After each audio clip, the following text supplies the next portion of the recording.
Hey church, it's great to be able to chat to you again. Today I want to encourage us and spur us on to look at how we live our lives, the way in which we live them out.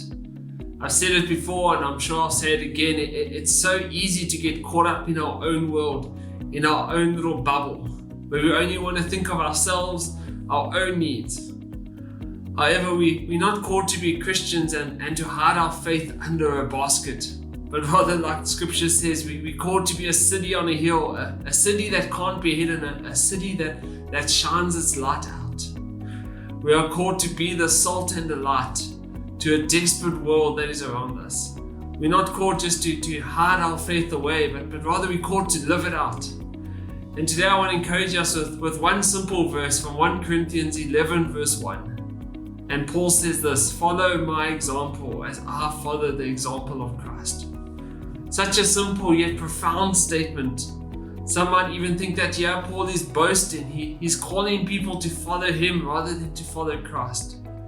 But that's not what Paul is saying. That's not the emphasis here.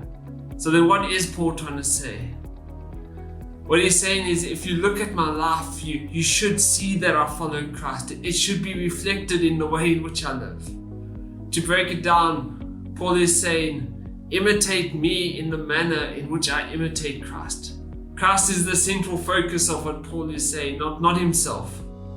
Paul is saying, look at my life, it's on display, but you shouldn't see me, rather you should see Christ in me. I remember hearing a sermon where a pastor said that he was speaking to his son and told his son that Jesus can come live inside of you. To which the son's response was, if that was the case, then Jesus would be sticking out all over the place. And it's such a childlike thought, but such a deep truth that if we have Jesus inside of us, we can't just contain him inside. He has to stick out, he has to shine through. He needs to be seen in the way we live, in the way we talk, in how we react to situations. We need to live out our faith.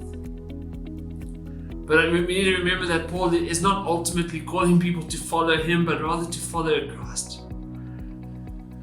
And it's important to note that Paul also isn't the one who's setting the example. He's not saying follow my example, but rather follow the example of Christ as I live it out. Follow the example of Christ is the emphasis. And it's the same emphasis for us as believers, that we don't just follow a man, we don't just follow some other person, but rather we follow Jesus, the one who has gone ahead of us, the one who has walked the road for us, the one who has showed us the way. We follow him and we follow his example. So what does this mean for us? There's two simple points. There's a quote by Francis of Assisi. He says, "Preach the gospel at all times. When necessary, use words." Our lives and how we live should draw people in.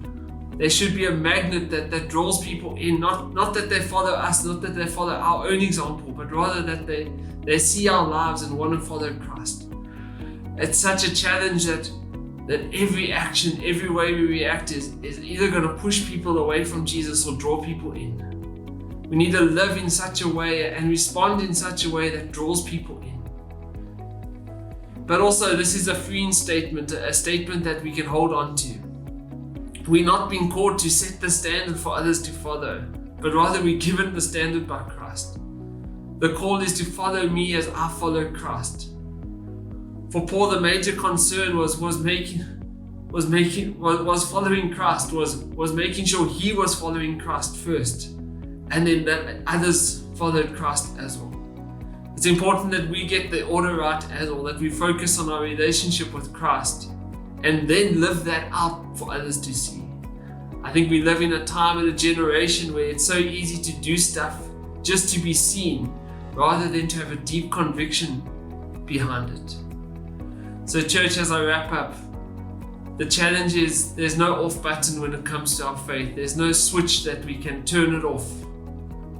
But rather we're called to live out Christ. We're called to be an example for those at work, at home, to our friends, to our family. We're called to set the example for others to follow in how we live out our faith. Church, I look forward to the day when we get to meet again. Until then, cheers guys.